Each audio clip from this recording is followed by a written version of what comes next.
Magandang araw po sa inyong lahat. Ang kwentong inyong mapapakinggan sa araw na ito ay tungkol sa pakikipagsapalaran ng binatang si Simon. Isang binatang pasaway, matigas ang ulo at palaging laman ng mga away at gulo sa kanilang paaralan.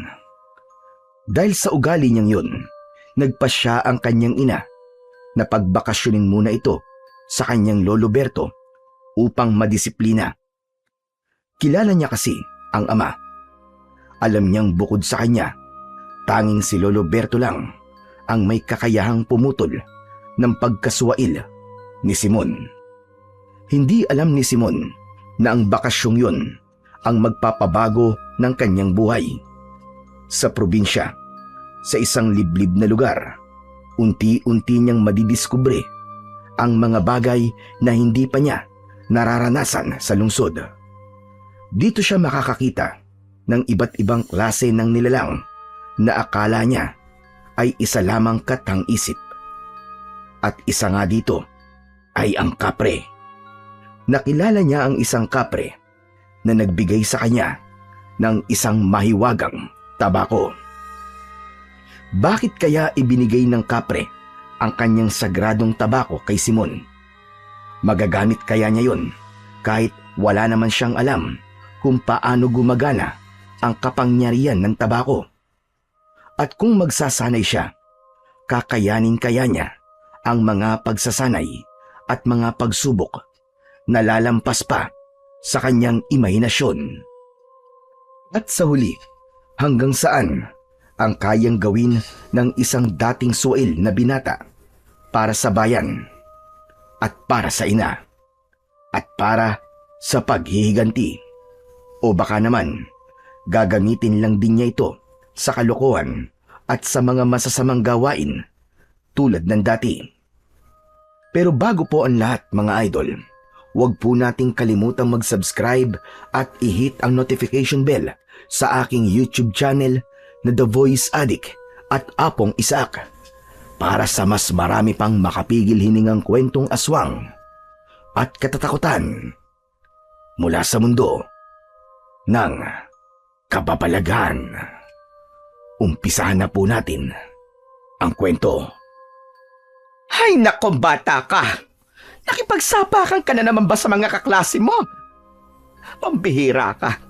Ilang beses ko bang sasabihin sa'yo na umiwas ka sa gulo? Ano ka pa naman, Simon? Binata ka na. Nasa kolehiyo ka na. Hindi ka ba nahihiya sa mga pinaggagawa mo, ha, Simon? Masisira ang pag-aaral mo nang dahil dyan. Pasag ang muka ng binata.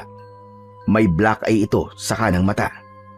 Putok ang ibabang labi at maraming pasa sa katawan.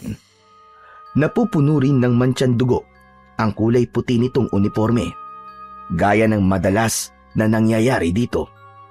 Mukhang napaaway na naman yun sa mga kaklasing hindi nito kasundo. Hindi naman ito siraulo, pero madalas na nasasangkot sa gulo, lalong-lalo na sa kanilang universidad. Alam mo, mula nang mamatay ang papa mo, nagkaganyan ka na. Ibang-iba ka na sa dati. Masipag ka sa school at lagi mo kaming napapaakyat sa stage tuwing recognition at graduation. Ano bang nangyari sa'yo, Simon? Ano bang kailangan kong gawin para bumalik ka sa pagiging matino? Anak naman, napapagod na ako. Napapagod? Bakit ma, ikaw lang ba? Akala niyo po ba'y masaya ako sa buhay ko ngayon? Ma, hindi. Hindi ako sasaya at kailanman ay hindi na ako ngingiti dahil tama ka. Mula nang mamatay si Papa, nawala na ng silbi ang buhay ko. Nawalan na ako ng inspirasyon at wala na rin naniniwala sa kakayahan ko. Anak, ano ka ba? Hindi yan totoo. Hindi lang ang papa mo nagmamahal at naniniwala sa'yo. Nandito ko, anak. Palagi kitang pinapaalalahanan at sinusuportahan. Hindi mo man lang ba nakikita yun? Sinusuportahan? Ngayon mo lang naman ginagawa yan eh.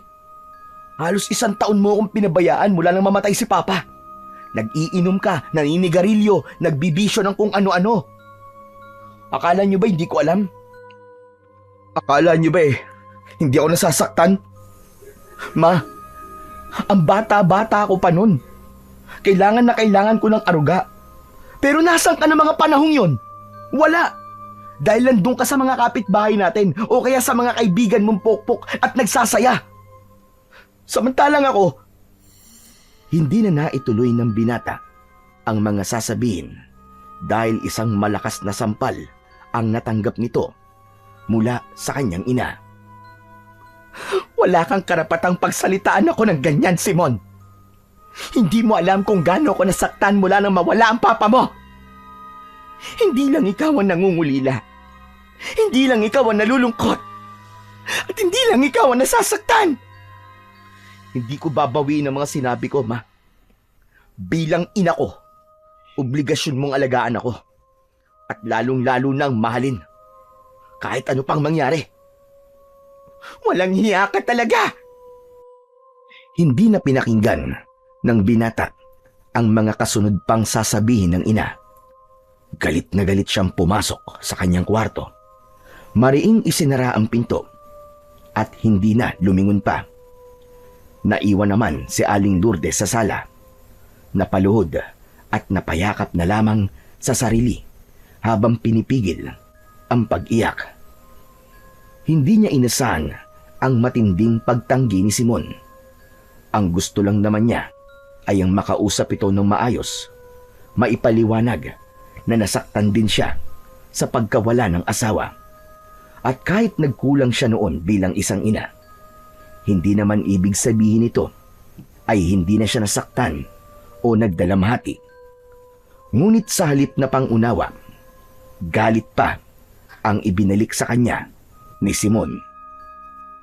Sa paglipas ng mga oras, hindi na muling lumabas pa ng kwarto ang binatang si Simon.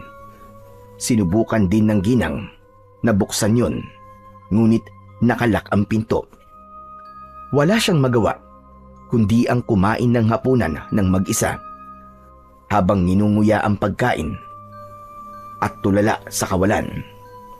Isang mensahe ang natanggap niya sa messenger mula yon sa kanyang ama na si Mang Berto na kasalukuyang nasa probinsya ng Aklan. Binuksan at binasa niya yon. Ayon sa mensahe, iniimbitahan sila na magbakasyon doon. Napaisip ang ginang, mukhang ito na nga ang senyales at pagkakataon na hinihintay niya. Naging malupit noon at istrikto ang kanyang ama. Kaya naman, mukhang ito ang sagot sa katigasan ng ulo ng kanyang anak. Nag-reply siya sa mensahe at sinabing babiyahe na sila kinabukasan. Pagkatapos kumain, agad na nag-empake ng mga damit at gamit ang ginang. Kinatok din ito ang kwarto ng anak upang sabihin ang pag-alis na gagawin nila kinabukasan. Simon anak, magayos ka ng mga gamit mo. Bukas na bukas ay aalis tayo. Magbabakasyon tayo sa probinsya ng Lolo Berto mo. Bakasyon? Teka, anong bakasyon? Ayoko nga, hindi ako sasama. Hindi ka sasama. Pero nasabi ko na sa lolo mo na doon ka magbabakasyon. Hindi na pwedeng bawiin yun, Simon. Sa ayaw at sa gusto mo, doon ka na muna sa kanya. Ayoko nga sabi. Ba't ba ang kulit mo? May 1 linggo pa kaming pasok oh, tapos exam pa namin next week. Ikaw na lang ang pumunta doon kung gusto mo. Huwag mo nga akong lokohin, Simon. Drop out ka na. Akala mo ba hindi ko pa malalaman? Puro pagbubulakbol at pakikipagbasagan ng mukha ang ginagawa mo. Matagal ko nang alam. Pinapabayaan ko lang. Pero ngayong naharap na kita, dadalhin na kita sa probinsya para matuto ka. Mas maganda na doon ka. Para naman mapag-isipan mo kahit papano ang lahat ng mga ginagawa at pinagsasasabi mo sa akin. Bingi ka ba, ma? Ayoko nga, di ba? Ayoko. Wala akong pakialam kung ayaw mo. Tsaka wag mo akong pinagtataasan ng boses, ha? Basta, uuwi tayo ng Aklan. Kapag hindi ka sumama, kukunin ko ang lahat ng mga gadget mo. hindi na rin kita bibigyan ng allowance at mawawalan ka na rin ng karapatang tumira sa pamamahay na ito. O ano? Tsaka kung di ka sasama, dapat hindi na kita makikita bukas. Kung sasama ka, dapat nakahanda na ang mga gamit mo. Hindi na muling nagsalita ang binata. Ngunit maririnig rito ang malakas na pagdadabog dahil sa mga sinabi ng kanyang ina.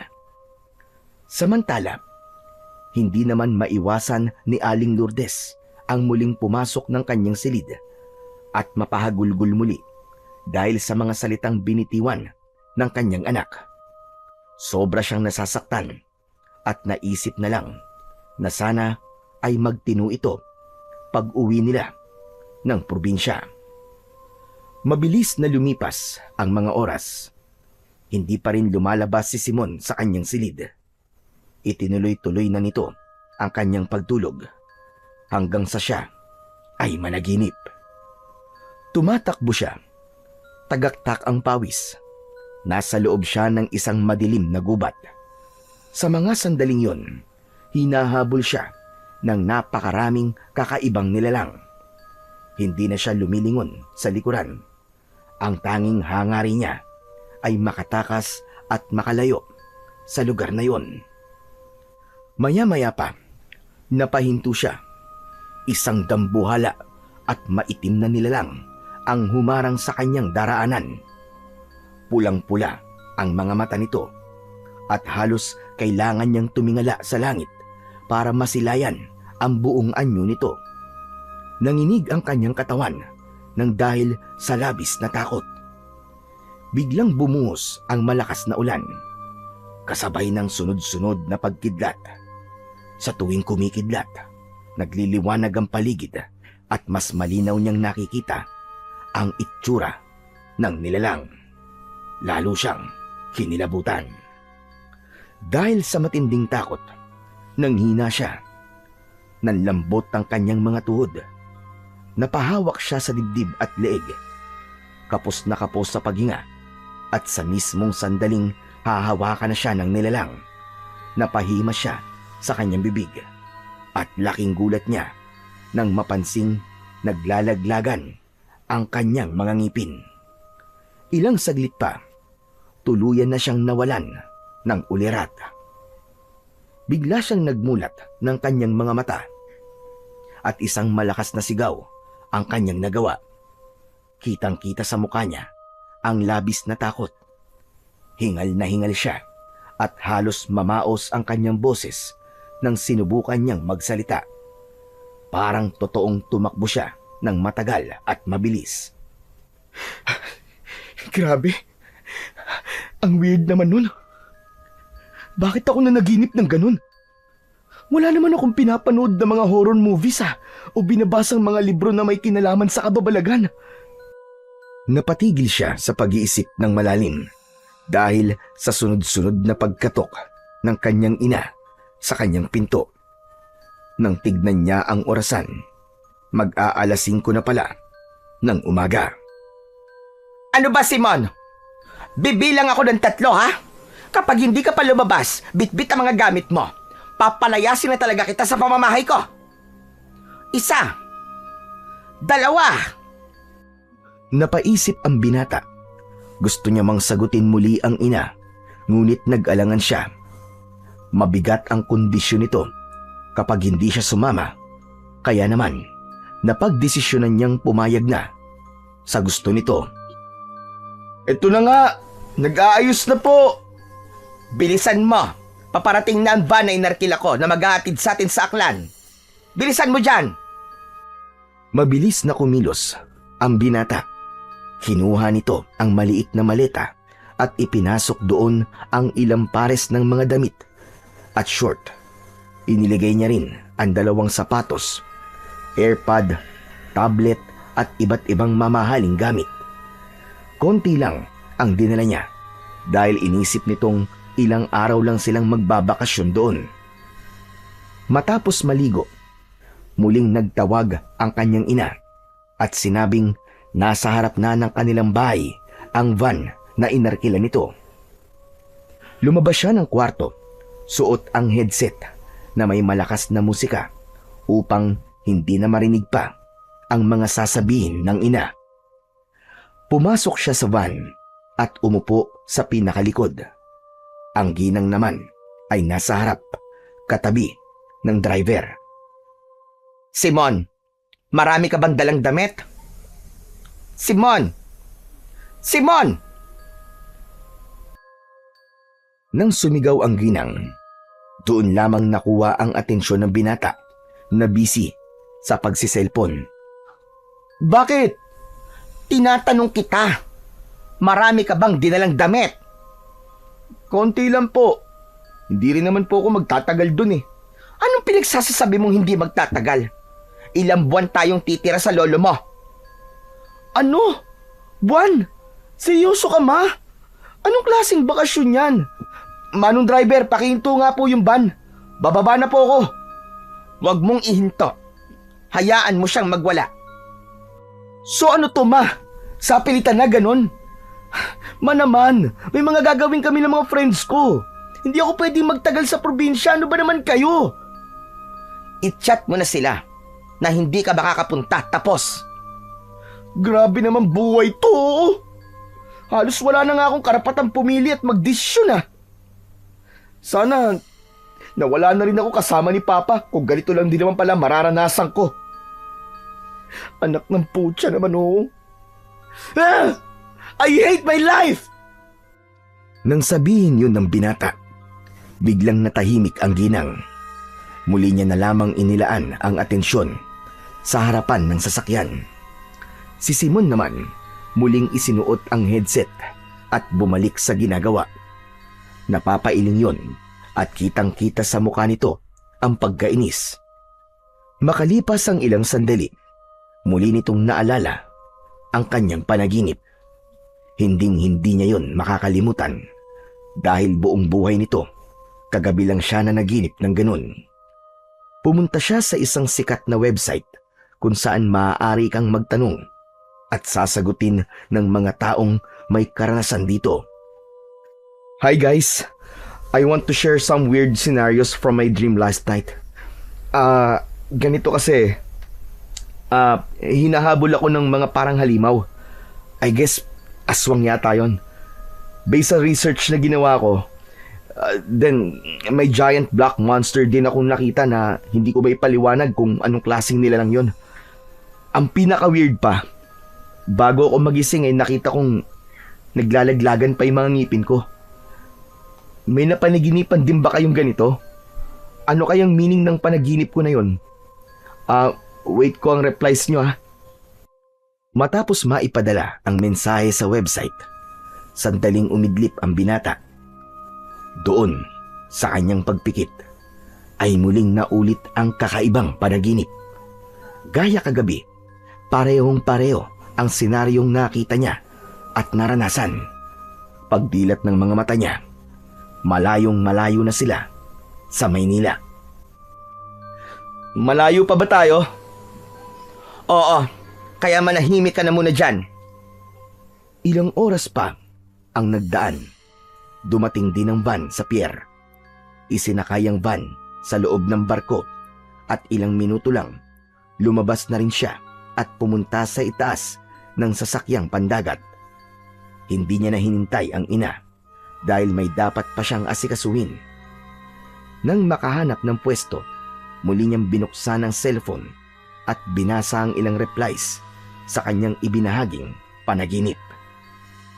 Shucks! Totoo ba to? Parang ang layo naman sa reality. Bakit pare-pareho sila ng sagot? Ang weird. Isa-isa ngang binasa ng binata ang mga sagot ng kapwa niya netizen. Isa lang ang sinasabi nila. Ang panaginip niya raw ay tungkol sa masamang bagay na mangyayari sa buhay niya o buhay ng kanyang pamilya. Ang mga nilalang ay tumutukoy sa nakakatakot na pangyayari. Ang pagkalagas naman ng kanyang ngipin ay senyalis daw na may mamamatay na taong malapit sa kanya. Isa lang ang pumasok sa isip niya. Yun ay walang iba, kundi ang kanyang ina. Shit! Hindi! Hindi totoo to. Nakaramdam ng kakaibang kaba ang binata. Kaya naman, nagpasya siyang i-off muna ang cellphone. Tumakbo siya, pumikit at dinamnam ang malamig na simoy ng hangin na humahampas sa kanya. Sa pagdilat ng mga mata, doon ay nakita niya ang magagandang islang nadadaanan nila. Hindi niya maiwasan ang mapangiti. Not bad, ha? I hope na ma-enjoy ko ang bakasyon na to kahit pinilit lang ako ng magaling kong mama. Matapos magmuni-muni ay naghanap siya ng mauupuan. Habang naghihintay, muling binuksan niya ang cellphone at nag-browse sa internet tungkol sa mga aswang at iba pang lamang lupa. Lumaki siya sa syudad, kaya naman hindi siya naniniwala sa mga ganitong bagay. Isa pa, kwento-kwento lang naman para sa kanya ang mga ganito. Mas maniniwala siya kung makikita niya mismo ng personal. Sa kanyang pag-scroll, napadpad siya sa isang forum website at doon tinatalakay ang tungkol sa mga aswang. May mga larawan din na nakapost at dahil naagaw ang atensyon niya, tinignan niya ang mga yon. Teka, kamukha to nung nasa panaginip ko, ah. Nagkataon lang ba?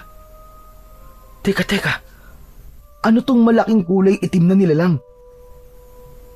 Kapre? Kanina pa kita hinahanap. Andito ka lang pala. Mag-ayos ka na. Bababa na tayo ng barko. Mga 2 oras, nasa bahay na tayo ng lolo mo. Sige na. Medyo nagulat pa ang binata dahil sa biglaang pagsulpot ng kanyang ina. Napabuntong hininga na lamang siya at muling in-off ang cellphone. Sinuot niya ang dalang headset at pumikit upang sandaling maidlip. Sa pagkakataong yun, muling naulit ang kanyang panaginip at nagising lamang siya nang tawagin siya ng ina dahil bababa na sila ng barko. Pagkaraan ng ilang sandali, ay muli na silang bumiyahe sa lupa at ilang oras pa, bumaba na sila sa bukana ng isang baryo. Habang naglalakad, may 2 pulubi ang lumapit sa kanilang mag-ina.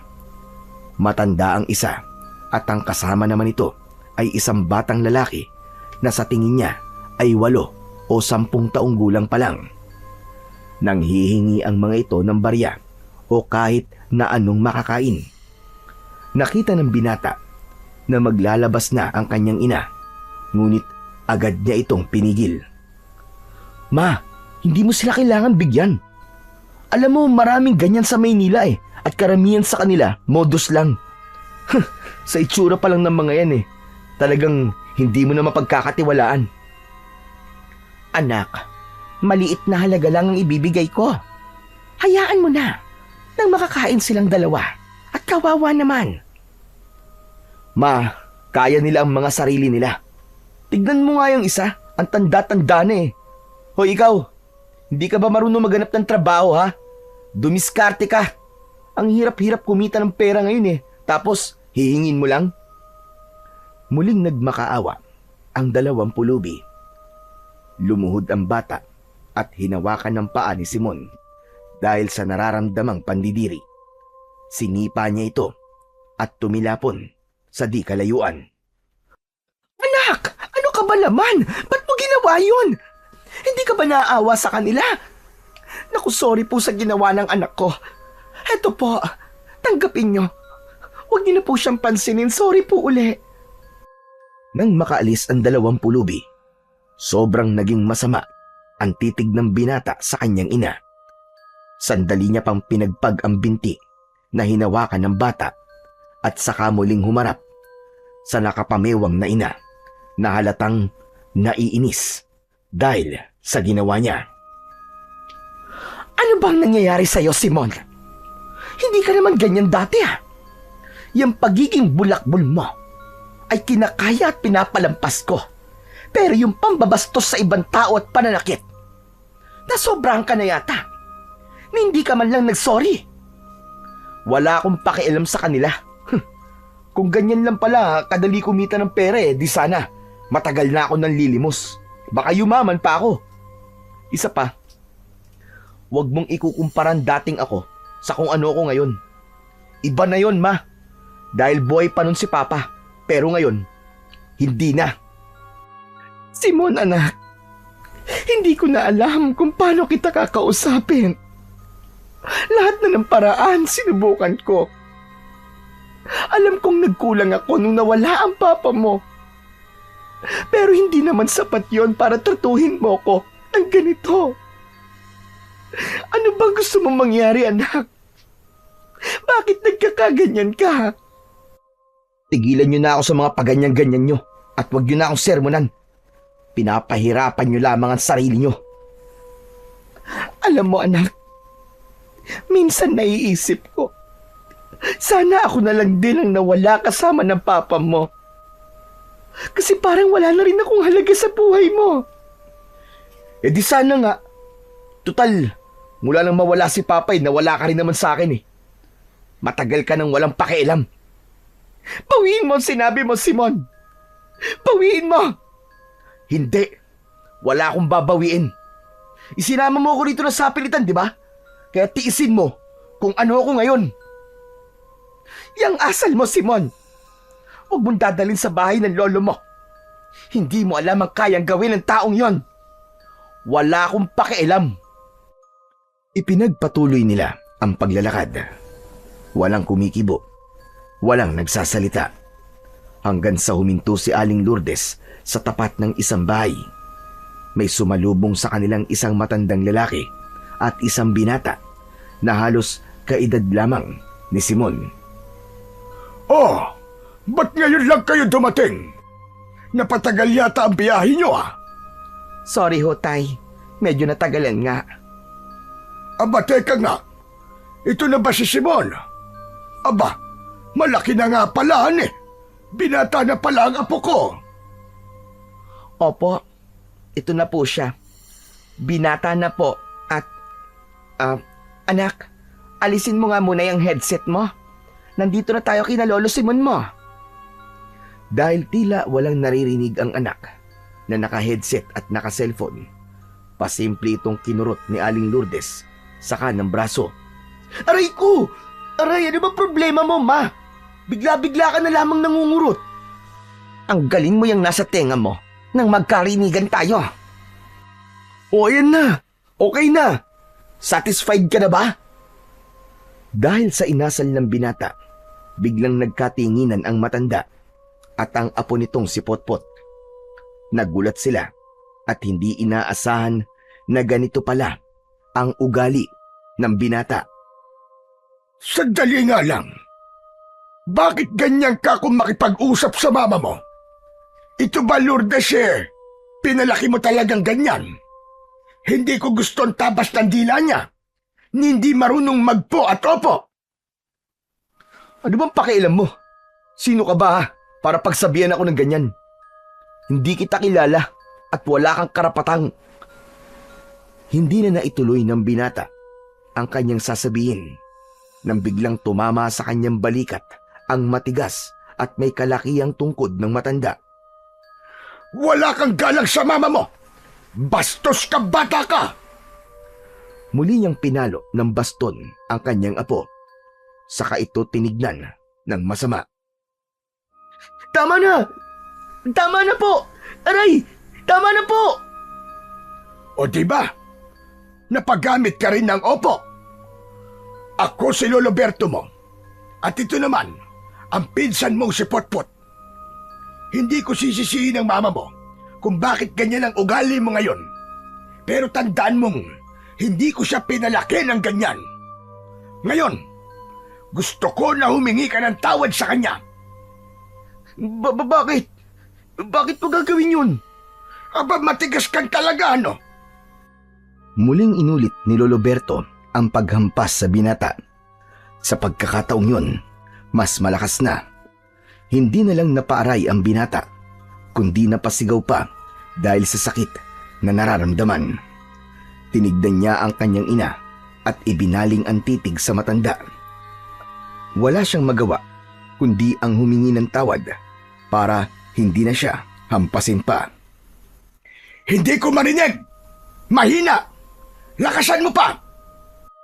Sorry, Ma. Sorry. Hindi ko na uulitin. Nasa ng po at opo! Sorry po, Ma. Hindi ko na po uulitin. O di ba? Mas masarap pakinggan pag ganyan. Simula ngayon, sa oras na ito, ay hindi ko na dapat makita ang pambabastos mo ng ganyan sa mama mo. Hindi lang siya, pati ang lahat ng mga tao nandito na makikita at makakausap mo. Lalong-lalo na ako. Ayaw ko sa mga bastos at walang galang na bata. Nagkakaintindihan ba tayong dalawa? Sagot! Opo. Mabuti naman kung ganon. Sige, Lourdes, pumasok na kayo sa loob. May mga pagkain hinihanda to si Potpot para sa inyo. Potpot, alalayan mo ang pinsan mo. Baka hindi na yan makatayo dahil sa ginawa ko. Magsumbong ka kapag hindi kanya ginalang. Sumunod si Aling Lourdes sa matanda at naiwan naman sa labas ang binata kasama ang pinsan nito. Pinunasan nito ang kanyang luha at marahang tumayo habang masama ang loob at hindi maipinta ang muka. Okay ka lang ba? Mukha ba akong okay? Hinampas niya ako ng ilang beses tapos tatanungin mo ako kung okay lang ako. Sira ulo ka ba? Hinaan mo lang ang boses mo. Baka mamaya niyan marinig ka na naman ni Lolo Berto. Ngayon lang may gumawa sa akin ng ganito. Masama pala ang ugali ng matandang yan. Nagkakamali ka. Hindi masama ang ugali niya, insan. Inaayon niya lang ang ugali niya sa mga nakakaharap niyang tao. Saka hindi lang siya basta matanda. Siya ang Lolo Berto natin, na kilalang kilala dito sa baryong to. Saka, alam mo bang albularyo siya? Madalas ako nandito dahil itinuturo niya sa akin ang mga kaalaman na meron siya. Hindi ko tinatanong at wala akong pakialam dun. Agad na hinila ng binata ang kanyang maleta upang pumasok na sa loob.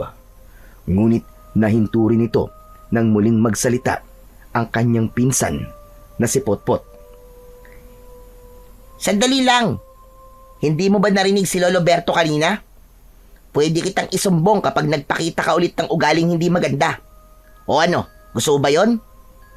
Kapag mabuti ang ginagawa ng isang tao sa'yo, dapat kabutihan din ang binabalik mo. Anong gusto mong gawin ko? Magpakaanghel ako sa harap nyo, ganun ba? Alam mo, wala kayong pinagkaiba sa mama ko at sa lahat ng taong nakakaharap ko sa Maynila. Gusto nyong kayo lang ang unawain. Pero paano naman ako? Paano naman ang nararamdaman ko? Base sa pananalita mo, mukhang may mabigat kang dinadala. Siguro oo, hindi ka namin masyado naiintindihan. Pero sana maisip mong kailangan mo rin maging bukas sa amin para mabawasan kung ano man yung mabigat na dinadala mo. Ginawa ko na yan sa mga kaklase ko. Pero ano na pala ako? Lagi nila akong inaasar at pinagkakaisahan. Dahil kaklase mo lang sila at hindi ka ano-ano, insan. Kami, pamilya mo kami. Lalong-lalo na ang mama mo. Kailangan nyo mag-usap at magkaroon ng pagkakaintindihan. Sa mga nakita ko kanina, kung nasasaktan ka, ay sigurado kung mas lalong nasasaktan ang mama mo. Hindi ko alam. Hindi pa ako handang makipag-usap ng matino sa kanya. Pero kailangan mo, insan. Sa ayaw at sa gusto mo, gagawin mo yon. Napailing ang binata dahil sa mga narinig mula sa kanyang pinsan. Hindi na siya muling nagsalita at pumasok na lamang sa loob ng may kalakihan ngunit lumang-luma ng bahay ng kanyang lolo. Mula sa kusina ay nadatnan niya ang dalawa. Ilang segundo siyang napatingin sa mga ito. Napalunok din siya ng laway bago magsalita. Saan ko po ilalagay po itong bag ko po? Doon sa silid na nasa dulo. Yun na rin pala ang magiging kwarto mo. Sige po. Salamat po. Bumalik ka rin kagad dito nang makakain na tayo ng sabay-sabay. Tumango ang binata at saka tinungo ang silid upang ilagay roon ang bag. Pagkatapos nun, bumalik ito sa kusina at naupo sa bakanting upuan. Naroon sa harap niya ang lolo Berto nito, katabi ang inang si Aling Lourdes. Sa bandang kanan niya naman ay naroon ang pinsang si Potpot.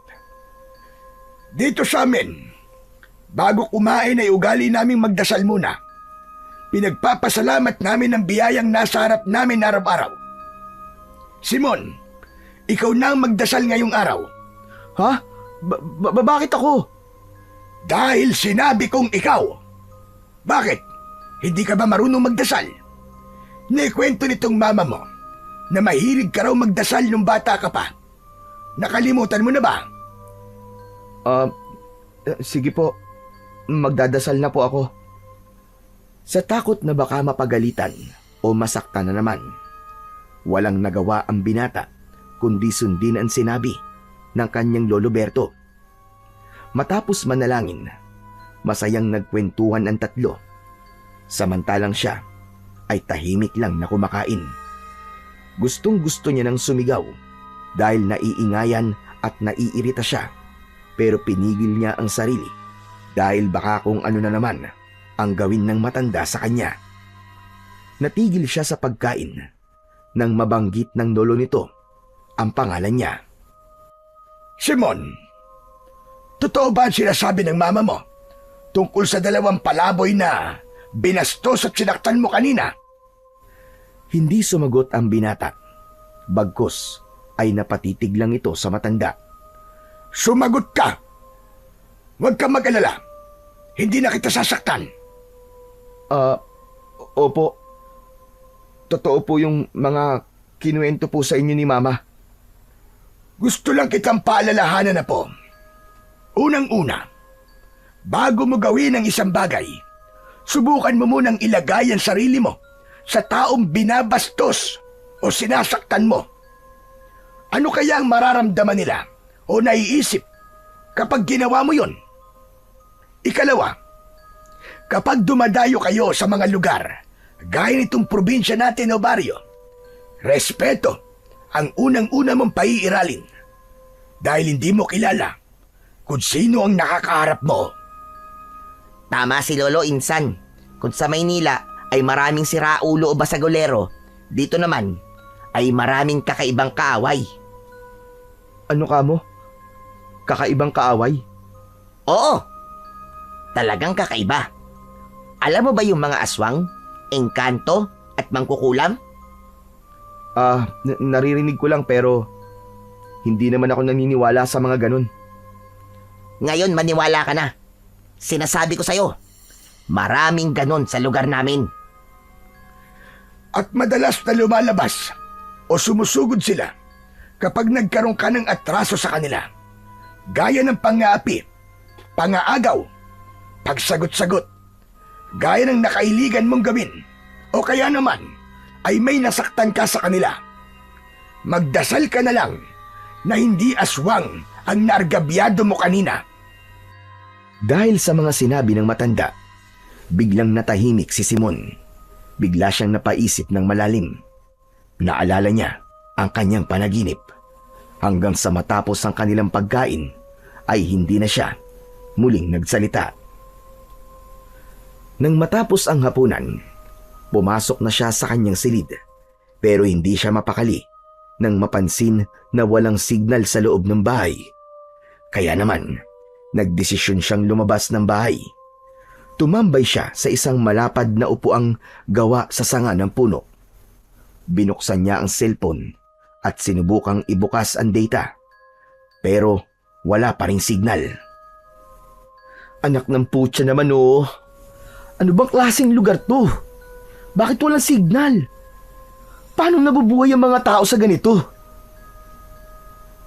May signal naman dito, pero kailangan mo pang pumunta sa tabing dagat. Malayo ba yung tabing dagat na sinasabi mo? Hindi naman, medyo malapit lang. Bakit? Balak mo bang magpunta ngayon doon? Oo sana eh, saan bandaan? Kailangan ko kasing makapag-open ng browser eh. May isi-search lang ako. Kahit ituro ko ang daan, hindi pa rin papayag si Lolo Berto na magpunta ka ron dahil gabi na. Delikado na kasi at baka kung ano pang mangyari sa'yo. Pambihira. Ginagawa niyo naman akong bata eh. Lumaki ako sa Maynila at nasangkot na sa maraming gulo. Sanay na ako sa sinasabi mong delikado, no? Pero wag mong kalilimutan na magkaiba ang Maynila at probinsya. Saka hindi mo ba narinig yung mga naging kwentuhan natin kanina?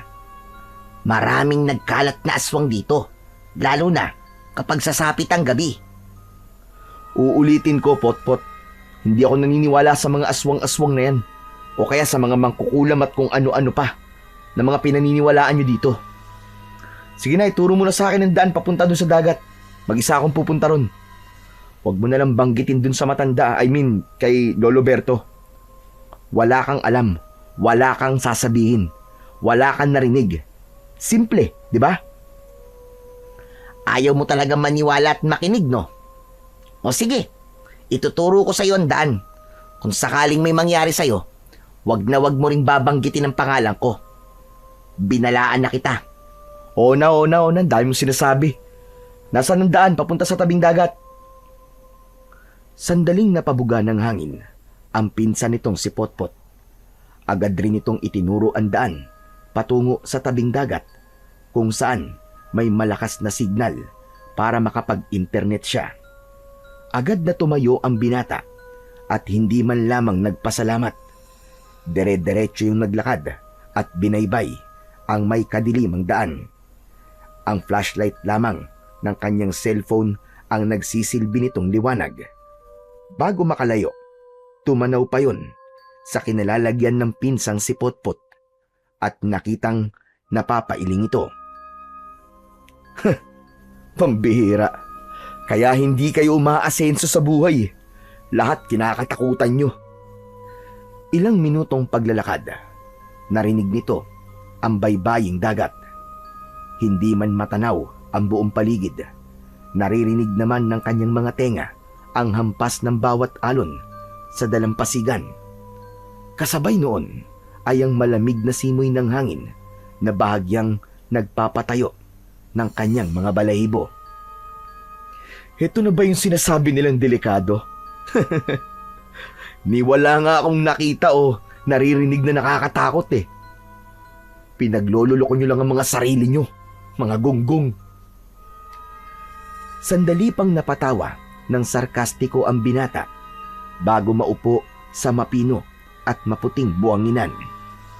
Binuksan nito ang cellphone at napangiti siya dahil totoo nga ang sinasabi ng pinsan nitong si Potpot.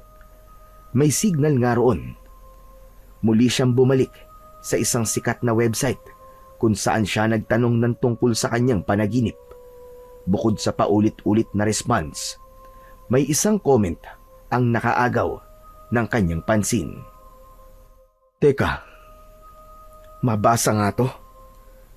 Kung sakaling mapanaginipan mo ang isang lugar na hindi pamilyar sa'yo, wag na wag mong pupuntahan because it's a sign na ikakapahamak mo yun. Sabi ng lolo at lola ko, always trust the signs, the gut feelings, or even your instincts. Napakunot ng noo ang binata dahil sa mga nabasa. Sandali niyang ibinaba ang cellphone at napatanaw sa paligid. Hindi man ganong maliwanag, natatanaw naman niya sa bandang likuran ang malawak na kagubatan. Sa hindi maipaliwanag na dahilan, biglang bumilis ang pagtibok ng kanyang puso. Ang lugar kasi na kinalalagyan niya ngayon ay katulad ng nasa panaginip niya. Madilim, magubat, nakakakilabot. Sa hindi inaasahan ay napayakap siya sa sarili dahil ang lamig na dinudulot ng hangin ay halos tumagos na sa kailaliman ng kanyang balat. Mukhang napaparanoid na ako sa kakaisip sa lecheng panaginip na yun . Muling binuksan ng binata ang flashlight ng kanyang cellphone at naglakad na siya pabalik ng bahay. Nag-alala din siya na baka mapansin ng matanda na wala siya sa bahay nila. Sa loob ng halos 5 minuto, iba't iba at magkakahiwalay na kabahayan ang nadadaanan ng binata. Ang mga yon ay simple lamang at gawa sa mumurahing materyales gaya ng kawayan, nipa, dahon ng niyog, sanga ng mga puno at kung ano-ano pa. Malayong malayo yun sa mga bahay at gusaling na kalakihan niya sa Maynila. Bukod roon, wala ring kuryente ang ibang kabayan. Gasera o lampara lamang ang nagsisilbi nilang ilaw sa gabing malamig at madilim. Sa paglipas pa ng ilang minuto, labis na pagtataka na ang naramdaman ng binata. Sandali siyang huminto at muling tinanaw ang kapaligiran. Wait, parang nadaanan ko na to kanina. No way, 3 beses na ako napapadaan dito, sigurado ako. Nang mapagtantong nasa kakaibang sitwasyon siya ngayon, hindi maiwasan ng binata ang mapalunok ng laway dahil sa labis na kaba. Ayaw niya mang maniwala sa mga ganitong bagay, ngunit malakas ang pakiramdam niya ng mga sandaling yun na nararanasan niya ito. Hindi na muna siya gumawa ng kahit na anong hakbang. Binuksan niya ang cellphone upang tawagan sana ang kanyang ina, ngunit wala na namang signal. Chinek niya ang oras. Lagpas 1 oras na pala siyang hindi nakakauwi. Bukod doon, ay paubos na rin ang battery ng kanyang cellphone. Wala pa naman siyang kakilala sa lugar na yon. Hey! Kung sino ka man na gumagawa nito sa akin, I'm warning you! Hindi mo gugustuhin na ituloy ito! Huwag mo akong paglaruan! At huwag na huwag ka rin magpapakita sa akin! Dahil hindi mo alam kung anong kaya kong gawin! Matapos makapagsalita, hinintay ng binata kung may sasagot.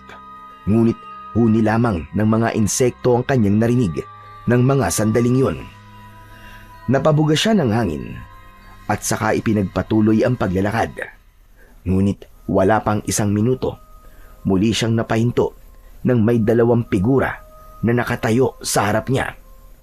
Ang isa ay medyo matangkad, nakayuko at may hawak na tungkod. Ang isa naman ay parang bata. Marahang itinutok ng binata ang flashlight na hawak. Halos mapatalon siya sa gulat nang makilala ang mga ito. Anak ng... Anong ginagawa niyo dito mga pulubi kayo? Sinusundan niyo ba ako, ha? Umalis na nga kayo dyan sa dinadaanan ko! Ngunit imbis na umalis, nakipagtitigan sa kanya ang mga ito. Bilog na bilog ang mga mata ng mga ito. Seryosong seryoso ang muka. Hindi sila gumagalaw. Hindi rin sila nagsasalita.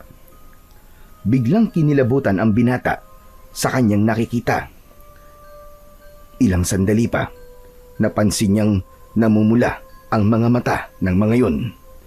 Saglit na ngumisi ang mga ito sa kanya, dahilan para mangilabot siya ng tuluyan. Napalunok siya ng laway. Ang tapang na ipinakita niya kanina ay biglang naglaho. Marahan siyang napatras habang nanginginig ang parehong mga tuhod.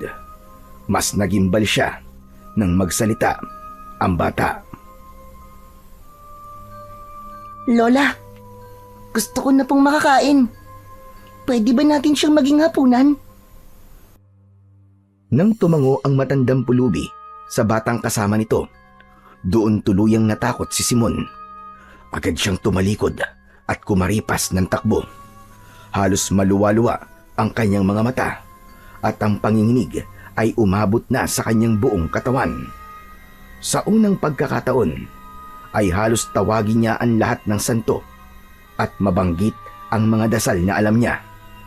Makalipas ang ilang minuto, habang tumatakbo ng walang kasiguraduhan, sandali siyang tumanaw sa likuran at doon ay nakita niyang hinahabol pa rin siya ng dalawa.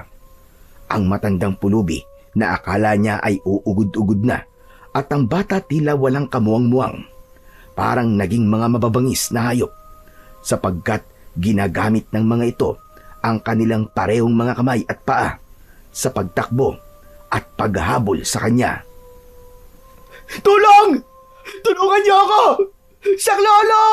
Hinahabol ako ng mga aswang! Saklolo! Napapikit ang binata habang patuloy na dumadaloy ang luha sa kanyang mga mata. Sa tanang buhay niya, ngayon lamang siya nakaramdam ng labis na takot. Wala na siyang naging pakialam sa mga nadadaanan, makalayo lamang sa mga nilalang na humahabol sa kanya. At sa hindi inaasahan, hindi nito napansin ang nakausling bato, kaya naman natapilok siya at nadapa sa lupa. Tumama pa ang kanyang ulo sa matigas na bagay, kaya naman bahagya rin siyang nakaramdam ng hilo. Ngunit masakit man, pinilit niya pa ring iangat ang katawan at bumangon mula sa pagkakadapa. Ngunit nang tatayo na siya, nagulat ang binata nang tumalon sa harap niya ang batang aswang na pulang-pula ang mga mata. Muli siyang napahiga sa lupa at ang bata naman ay pinatungan siya sa dibdib. Hindi niya maintindihan, ngunit kakaiba ang lakas nito. Kaya naman, hindi siya makabangong muli. Demonyo ka! Demonyo ka! Umalis ka sa harap ko! Umalis ka! Gamit ang cellphone, pinaghahampas ng binata ang aswang, ngunit agad din yung nakuha sa kanya at itinapon sa hindi kalayuan. Sunod nitong pinagsususuntok ang muka ng batang aswang, ngunit tila pader yun sa tigas at hindi man lamang nasasaktan. Pinilit ng binata ang lumaban, ngunit walang-wala ang lakas niya sa kaharap ng mga sandaling yun. Napahinto siya at nagulantang nang ibuka ng batang aswang ang bibig nito. Ilang sandali pa, naglabasan doon ang matatanim nitong mga ngipin at nakagat siya sa kanang palad. Napasigaw siya sa labis na sakit. Pagkatapos, sunod na humaba ang dila nito at walang ano-ano'y pumulupot sa kanyang leeg. Humigpit yun, kaya naman habang tumatagal ay nahihirapan siyang huminga. Sinubukan itong alisin ng isa, ngunit sadyang madulas at hindi sapat ang kanyang lakas.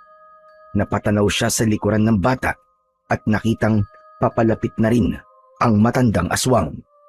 Kaya naman, bago pa maramdaman at makita si kamatayan, gamit ang kanang kamay, agad niyang kinapa ang lupang kinahihigaan at humanap ng malapad na bato. Nang makakuha, muli siyang humarap sa bata. Kahit nahihirapang huminga, pinilit niyang magsalita. Hindi ako mamamatay sa kamay ng mga katulad nyo! Mauuna ka muna! Pinaghahampas ng binata ang ulo ng bata. Kahit nagmamatigas ito, tuloy-tuloy niya yung ginawa hanggang sa bumitaw ang mahaba nitong dila. Napaatras ang batang aswang habang nakahawak sa ulo. Ang binata naman, mabilis na tumayo habang bitbit pa rin ang malapad na bato. Sa sobrang gigil, hindi na nito naramdaman ang takot, kaya naman sunod-sunod nitong pinaghahampas ang ulo ng batang aswang hanggang sa mapahiga na yon sa lupa. Hindi tumigil ang binata hanggang sa mawasak ang ulo nito at tuluyang malagutan ng hininga. Narinig niyang sumigaw ng malakas ang matandang kasama nito. Kaya naman, agad niyang binitiwan ang bato. Dinampot naman niya ang tumilapong cellphone at muling kumaripas ng takbo. Puno man ng dugo ang kanyang buong katawan at tila may trauma pa sa mga nangyari. Wala siyang naging pakialam, makalayo lamang sa lugar na yon. Ilang minuto, muli niyang narinig ang pagsigaw ng matandang aswang habang hinahabol siya nito. Magbabayad ka sa ginawa mo! Magbabayad ka! Kahit natataranta, Pinilit ng binata na kumalma at tumanaw sa paligid.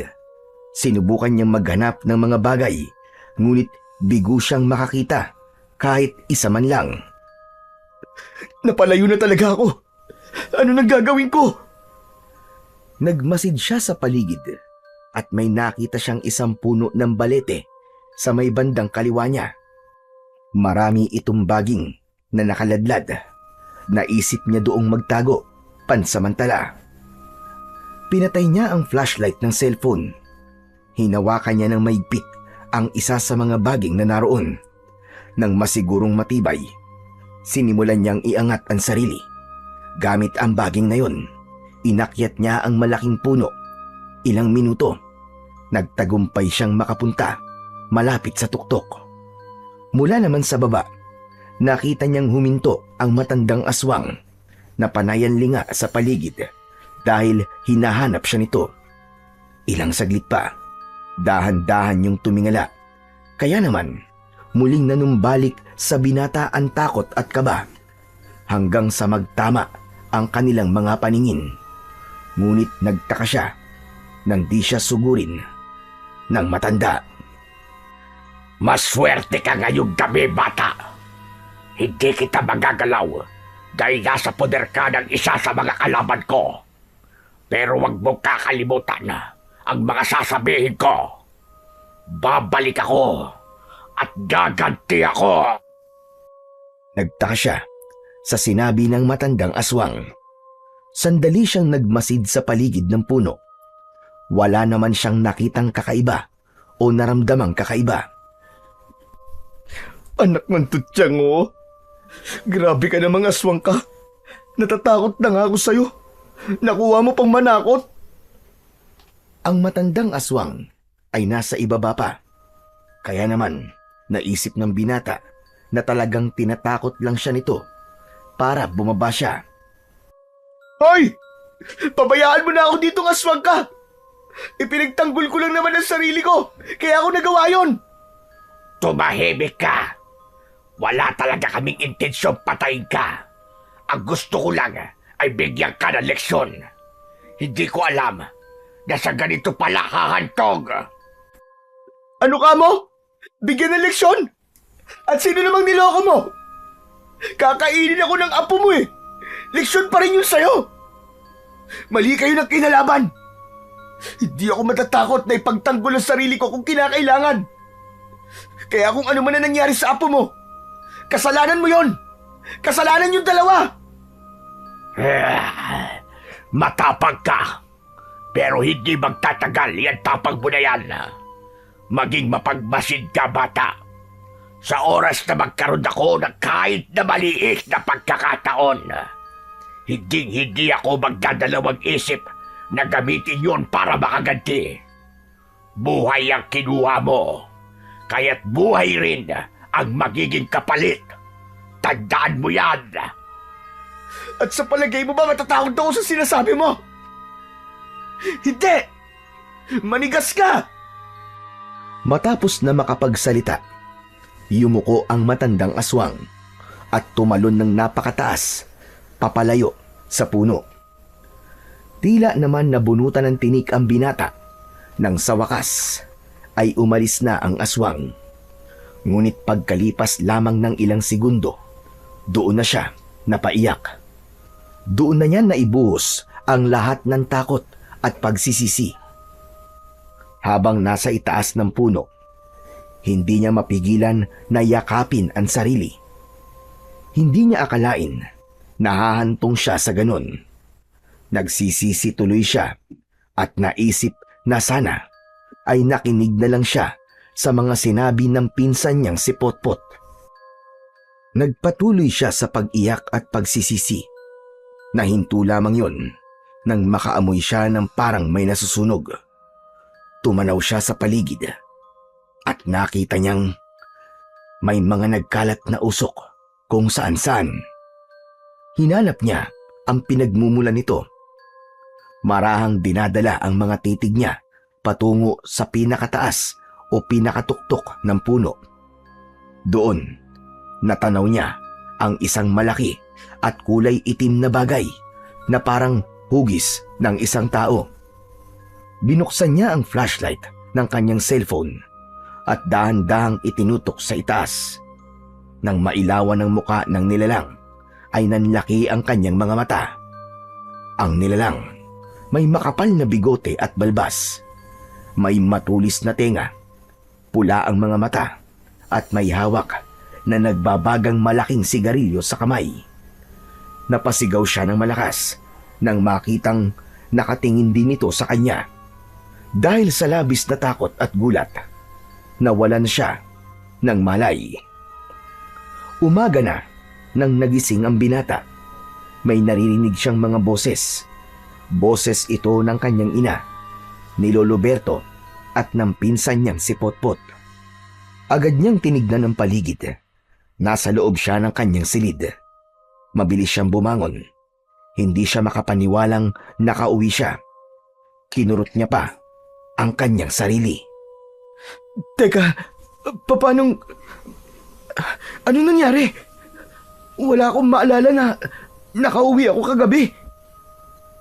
Lumabas siya ng kanyang silid at pinuntahan ang mga kasama. Nakita niya ang pagtataka sa muka ng mga ito. Anak, mabutit gising ka na. Kumusta na ang pakiramdam mo? Kaya nga, pinsan. Nag-alala kami sa'yo. Ano ba nangyari sa'yo? Imbis na sagutin ng ina at pinsan niya, tinitigan niya ang kanyang palad na nakabalot na ng telang may halamang gamot. Sunod niyang hinimas ang kanyang leeg at naramdamang mahapdi pa rin yun. Napalunok siya ng laway at hindi maiwasang maalala ang huling nakita niya. Anong nangyari sa akin? Hindi namin alam iyo. Ikaw ang makakasagot niyan. Wala ka bang naaalala? Pero mukhang alam ko kung ano nangyari sa'yo. Naaamoy sa katawan mo ang laway at dugo ng aswang. Tama ho kayo, Lolo Berto. May humabol po sa aking aswang. 2 po sila. Talaga? Mabutit nakatakas ka. Paano kang nakaligtas? Lumaban po ako. Papatayin nila ako eh. Pinatulan ko sila gaya ng mga taong lagi ko nakakaaway sa Maynila. Siguro, ganun talaga pag nasa bingit ka na ng kamatayan. Gagawin mo ang lahat. Makaligtas ka lang. Mukhang narinig ko ng linyang yan ha. Alam mo bang ang paniniwala na yan ay nasabi na sa akin ng tatay ko? Parehas na parehas kayo. Mukhang natagpuan ko na ang isa pang tagapagmana ko bukod kay Potpot. Ano? Anong pinagsasasabi nyo? Limon, apo. Gusto mo bang maging albularyo?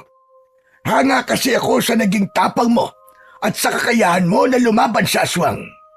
Nakagat ka pa, pero nakaligtas. Ilan lang ang kayang gawin ng nagawa mo. Mahusay ka. Ako? Magiging albularyo? Nako, sorry po. Hindi naman po sa binabastos ko po kayo, Lo. Pero wala po sa linya ko yan eh. Hindi ko po gusto, sorry. Saka, hindi naman po kami magtatagal dito ni Mama eh. Uuwi din po kami sa Maynila. Huwag kang ganyan makipag-usap sa lolo mo. Alam mo, mukhang tama siya.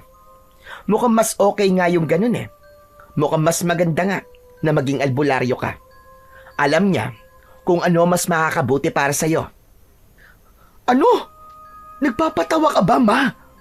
At paano mo naman nasabi na alam niya kung ano mas makakabuti sa akin? Sige nga. Wala siyang alam sa kung ano ang pinagdadaanan ko at nararamdaman ko. Ikaw nga walang alam eh. Ano? Pipilitin niyo na naman po ako. Hindi ka naman pipilitin, Simon. Sinasabi lang ng lolo mo kung ano. Wala akong pakialam, Ma. Wala akong pakialam sa kanya. At sa ibang tao na nandito, lalong-lalo na sa'yo. Kung di mo ako dinala rito, hindi ko mararanasan ang lahat ng to. Hindi kita mapapatawad. Dahil muntik na ako mamatay nang dahil sa'yo. Anak, hindi naman yun ang intensyon ko. Hindi ko naman alam na mangyayari ito sa'yo. Wala ka naman talagang alam eh. Ang alam mo lang, saktan ako ng paulit-ulit. Sana, namatay na lang talaga ako kagabi. Kaysa makita ko pa ulit yung pagbumuka mo. Simon, abay sumusobra ka na. Pinagsabihan na kita tungkol sa pagiging bastos mo sa nakatatanda sa'yo, lalong-lalo na sa nanay mo. Bakit? Sasaktan mo na naman ba ako? Sige, hampasin mo ulit ako. Hampasin mo ako. Total wala naman kayong pinagkaiba ng mama ko eh. Yan lang naman ang gusto niyong gawin sa akin, di ba? Ansaktan ako. Ngunit imbis na kunin ng matanda ang tungkod upang bigyan ng leksyon ng binata, natahimik ito gaya ni Potpot. Hindi nila alam pero mukhang mabigat talaga ang pinagdadaanan nito. Nagpasya na lamang silang iwan ang binata. Samantala, ang binata naman ay hindi maiwasang mapaluwa. Akala niya kasi ay tuluyan na siyang kakalma, pero sinumpong na naman siya ng kanyang sama ng loob. Mas nadadagdagan yun kapag naaalala niya ang mga nangyari sa kanya kagabi. Sumabay pa ang tampo na nararamdaman niya para sa kanyang ina. Nasasaktan man siya sa mga binitiwang salita, ayaw niyang ibaba ang pride dahil nasanay na siyang ganun. Bumalik na siya sa kwarto. Sa paglipas ng mga oras, tuluyan na siyang dinalaw ng antok. Nagising siya dahil sa malalakas na sigawan sa loob at labas ng bahay. Kahit masama ang pakiramdam at mabigat ang katawan, pinilit niya pa ring bumangon at sumilip sa bintana para tignan kung ano ang nangyayari. Nanlaki ang kanyang mga mata nang makita ang napakaraming aswang na sumasalakay sa kanilang baryo. Nakikipaglaban na ang kanyang mga kapitbahay sa mga ito. Teka, anong nangyayari?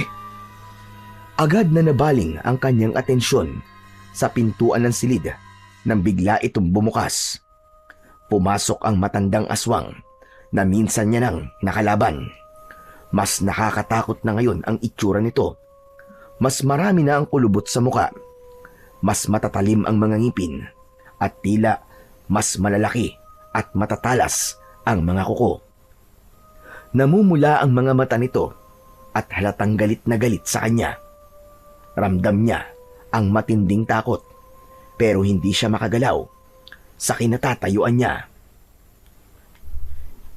Hindi ba't sinabi ko sa'yo na babalik ako? Hindi makapagsalita ang binata. Muli siyang tumingin sa bintana. Plano niyang tumalon para matakasan ng matandang aswang. Ngunit nang tatalo na siya, bigla siyang hinila at sinakal nito. Pumalag siya at lumaban, ngunit naramdaman niyang nangihina siya. Ibinuka ng nilalang ang kanyang bibig. Lumabas ang mahaba nitong dila, ngunit napigil yon nang mula sa likod ng aswang ay lumitaw si Aling Lourdes. Sinakyan nito ang likod ng aswang. Walang hiya ka! Layuan mo ang anak ko! Huwag mo siyang sasaktan! Nagwala ang aswang. Umikot-ikot ito at panay ang baling ng katawan. Nang makakuha ng buwelo, hinila nito ang ginang na nasa likod niya at malakas na ibinalibag sa dingding ng bahay na yon. Napayuko ang ginang at napasigaw sa labis na sakit. Ang binata naman nakadapa sa sahig at dahan-dahang gumagapang upang tulungan ang kanyang ina. Huwag mo siyang sasaktan! Pakiusap! Heto pala ang nanay mo, bata. Natatandaan mo pa ba ang mga sinabi ko? Buhay ang kapalit sa buhay na kinuha mo sa akin. Gamit ang kaliwang kamay na may matutulis na mga kuko, sinakal ng matandang aswang si Aling Lourdes. Hinigpitan niya yon at marahan itong inangat sa ere. Sunod nitong inihanda ang kanang kamay. Sandali pa itong lumingon sa kinalalagyan ng nanghihinang si Simon. Ninitian niya yon at saka pa isa-isang sinasaksak ang tiyan ng ginang. Hindi! Mama! Mama! Nang mawalan ng buhay ang ginang, inilapag ito ng matandang aswang sa saig at saka isa-isang hinugot ang lamang loob nito. Nakaharap siya sa nangihinang binata at ipinakita rito kung paano nito kainin ang lamang loob ng mama nito. Walang magawa ang isa kundi ang magsisisigaw at umiyak dahil wala siyang magawa. Hanggang sa dumating at pumasok na ang pinsan nitong si Potpot. Nakipaglaban ito sa matandang aswang, ngunit sa kasamang palad, nakatakas din kagad yun.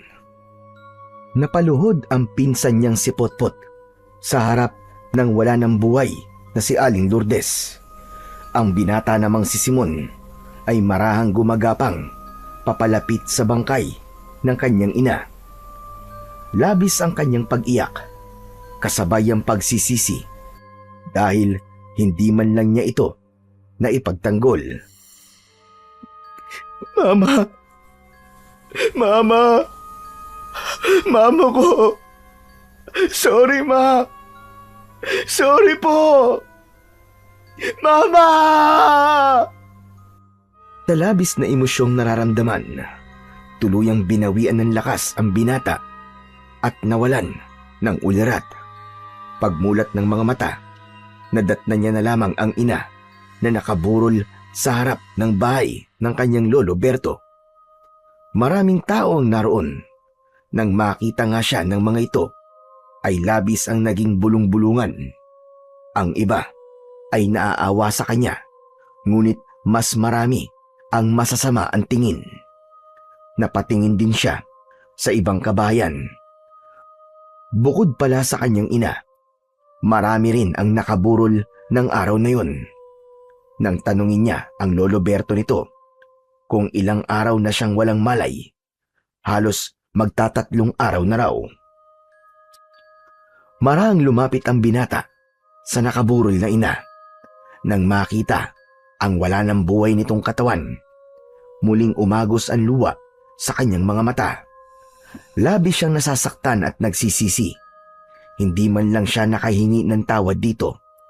Hindi man lang sila nagkaroon ng maayos na pag-uusap na ang pinaniniwalaan niyang walang pakialam na ina ay ipinaglaban at ipinagtanggol siya hanggang sa kamatayan. Dahil doon, nabuo ang desisyon niyang ipaghiganti ito. Nakukunin niya ang hustisya, anuman ang mangyari o sa anumang paraan.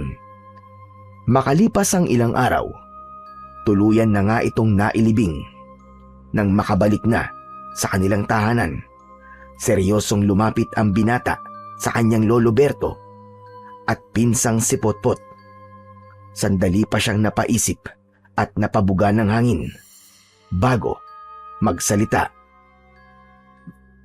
Lolo, gusto ko na pong maging albularyong katulad nyo. Tulungan niyo po akong maging malakas kagaya nyo. Lahat po. Ituro niyo po sa akin. Teka, bakit biglaan naman yata? Kailangan ko po mabigyan ng hustisya si Mama.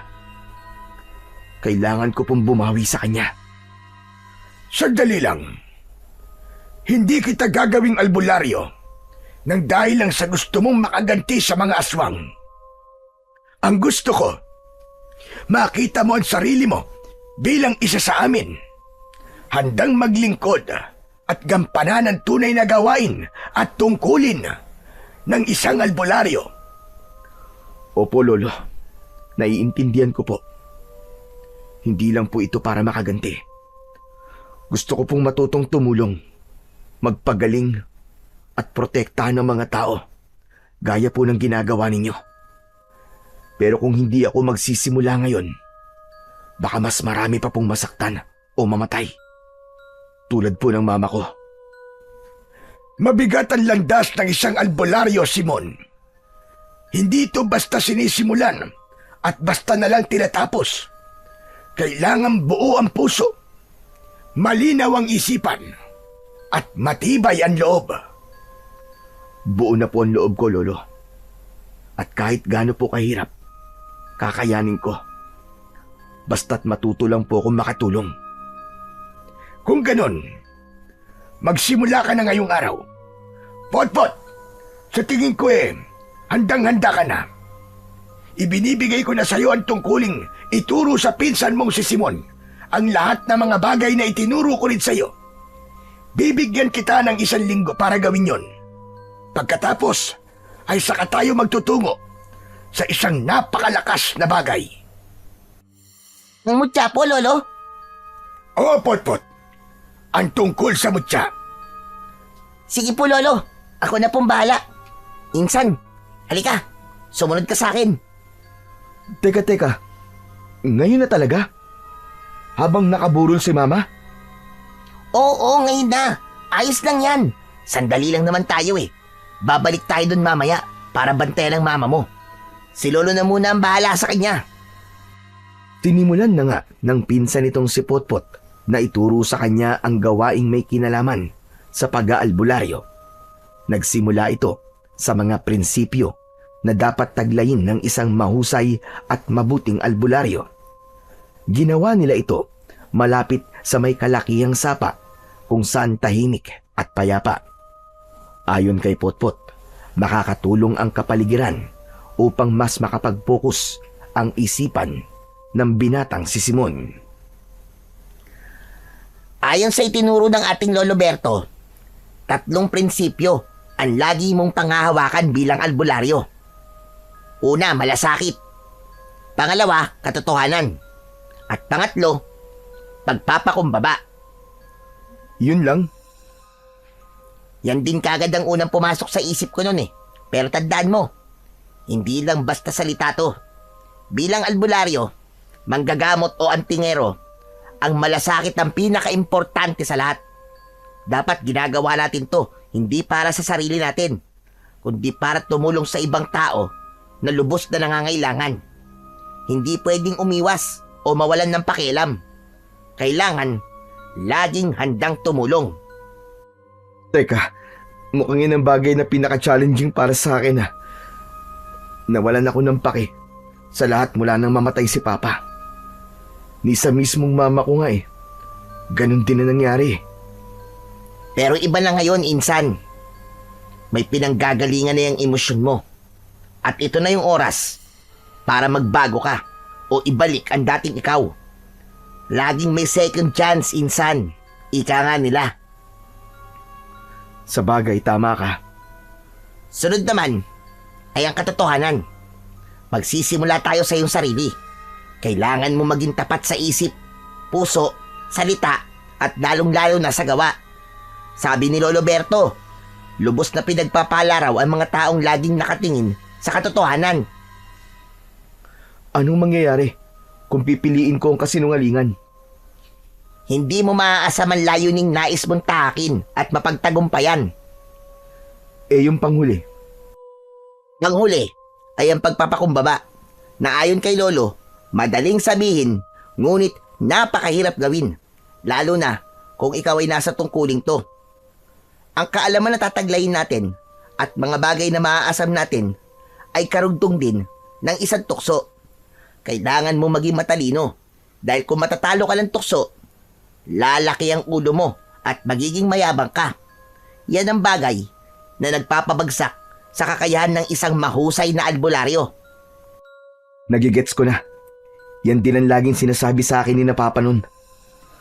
Kapag may nakukuha tayong biyaya o naaabot sa buhay, dapat ay magpasalamat at maging humble. Down to earth, kumbaga. Mukhang nakukuha mo lang ang ibig kong sabihin, Insan. Ngayon, simulan na natin ang paghawak ng isang punyal. Heto, sa'yo daw to, sabi ni Lolo Mula sa dalang lalagyan na gawa sa tela, inilabas ng pinsan nito ang may kahabaang punyal na magkabilaan ng talim. Iniabot yon sa binata at nang mahawakan ito, tila may boltahe ng kuryente ang dumaloy mula roon patungo sa mga kamay nito at buong katawan. Dahil sa naging reaksyon ng binata, hindi maiwasan ng pinsan si Potpot ang mapatitig dito at bagyang mapangiti. Aba, mukhang tama nga si Lolo Berto ah. Isa ka nga sa mga apong hinahanap niya na dapat pagsalinan ng kaalaman, kakayahan at kapangyarihan. Ganun? Ganun nga. Teka, ano bang meron sa kutsilyong to? Bakit nakaramdam ako ng parang kuryente? Punyal lang tawag dyan, insan. Yan ay hinulma at binuo pa mula sa bansang matatagpuan sa Europa. Ayon kay Lolo Berto, pagmamay-ari yan ng isa sa mga dayuhang mananakop ng Pilipinas. Kumitil ng libu-libong buhay at nagamit lamang sa tamang paraan nang maagaw ito ng isa sa ating mga bayani. Talaga? Grabe. Makasaysayan pala to. Tama ka. Yun ang kwento eh. Libo na napatay nito. Ano to? May magic? Siguro. Ewan, hindi ko rin alam. Pero sabi kasi nila, nagtataglay ang punyal na yan ng kakaibang materyales na binasbasan ng makapangyarihang nilalang doon sa Europa. Ang weird naman ng kwento mo. Mukhang hindi na yata totoo yan ah. Huwag mong pinipiloso po ang punyal. Sagrado ang bagay na ito. Kung sagrado to, bakit sa akin nyo binibigay? Bakit hindi sa'yo? Dahil ikaw ang pinili ng ating Lolo Berto. Matapos nilang mag-usap at maipaliwanag ang lahat, sinimulan na ng binata ang kanyang pag-iensayo. Tinuruan siya ng pinsan niyang si Potpot kung paano tama at ligtas na humawak ng punyal, at kung paano to gamitin, at kung anong mga kakayahan ang taglay nito. Ayon kay Potpot, ang punyal ay hindi basta armas. Dapat itong ituring na parang bahagi na ng sariling katawan. Hindi ito dapat mabitiwan o maagaw ng kalaban. Dahil kapag nangyari yun, buhay ang nakataya. Pagkatapos ng ensayo, umuwi na ang magpinsan. Tahimik ang paligid pagdating nila sa burol. Tahimik din siyang naupo sa tabi ng kabaong ng kanyang ina. Hindi man siya umiiyak, ramdam sa mga mata niya ang sakit at pangungulila. Inabukasan, maaga silang nag-ayos para sa libing. Simple lang ang seremonya. Ilang kaanak at kapitbahay lang ang dumalo. Pero dama ang bigat sa bawat takbang papunta sa sementeryo. Tahimik lang si Simon habang pinagmamasdan ang pagbaon sa lupa ng ataol ng kanyang ina. Pagkatapos ng libing, tumingin siya sa langit at tila may inaabangan. Pangako, Ma, hindi ako titigil hanggang makamit ko ang hustisya. At mula sa araw na yun, nagsimula na ang tunay na pagbabago ni Simon. Sa paglipas ng mga araw, tuluyan na ngang natutunan ng binata ang paghawak at kasanayan sa mina ng punyal. Kaya naman, nagpasya na si Potpot na ituro na rin dito ang iba't ibang mga sagradong dasal at orasyon. Isa ito sa mga naging kahinaan ni Simon dahil ang mga dasal at orasyon ay nakasulat sa wikang Latin na hindi niya kagad ma-memorize at maunawaan. Hindi kalaunan ay natutunan niya rin naman yun.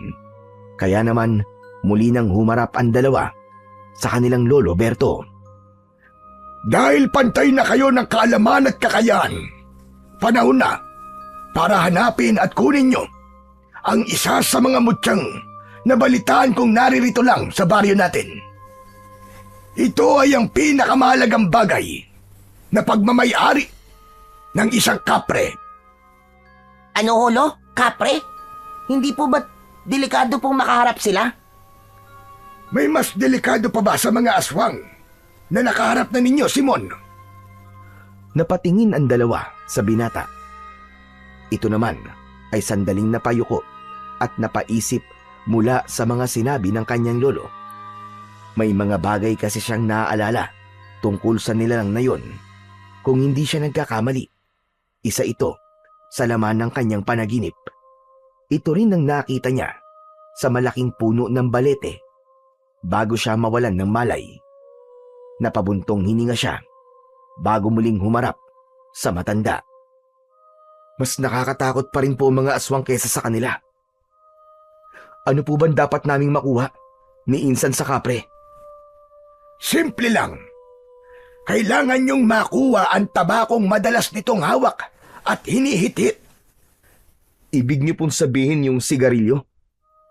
Base kasi sa mga nabasa ko at napapanood ko, meron silang hawak na malaking sigarilyo. Tama ka. Yun na nga yun. Gawa yun sa tabako.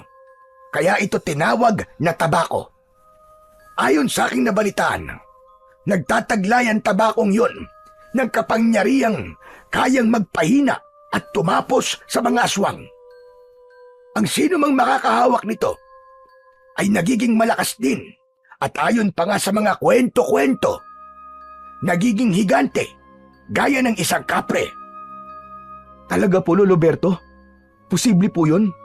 Oo, Lolo Berto, saan naman po namin mahahanap ang kapre? At kailan namin to pwedeng gawin? magandang tanong yan, Potpot. Pagdating sa kanilang lokasyon, madalas ang mga kapre nakatira sa mga malalaking puno na matatagpuan sa gitna ng kagubatan. Pinipili nilang doon manirahan upang mapalayo sa mga tao at magkaroon ng tahimik na pamumuhay. Hindi lang ako sigurado sa eksaktong lugar, kaya naman hahanapin niyo pa lang sila. Lolo Berto, mukhang alam ko na po kung saan makikita ang isa sa kanila. Alam mo, Insan? Teka, sigurado ka? Paano nangyari yun? Mahabang kwento, Insan eh. Pero minsan ko na ito nakita nung mapalaban ako sa maglolang aswang na pumatay rin kay Mama. Isang kapre ang huli kong nakita bago ako himatayin. Dala na rin siguro ng takot. Palaisipan pa nga rin sa akin eh kung paano ako nakauwi rito ng araw na yon. Kung ganun, pwede na pala kayong magsimula mamayang hating gabi. Bilog at maliwanag ang buwan mamaya. Ito rin ang panahon kung saan mas aktibo ang mga kapre. Paborito kasi nilang pagmasdan ng isang buwan. Nagbibigay ito sa kanila ng kasiyahan at kalakasan. Parang mas delikado yata yun ah. Hindi kaya, Lolo? Delikado nga. Pero yun lang din ang pagkakataon para makuha nyo ang mutyang sinasabi ko. Hindi ba't gusto mong maging mahusay upang maipagiganti ang mama mo? Ito ang isa sa mga paraan para magtagumpay ka. Tama si Lolo Berto, Insan. Kailangan natin tong harapin. Kailangan mapasa kamay mo ang mutyang magmumula sa isang kapre. E di sige. Gawin na natin.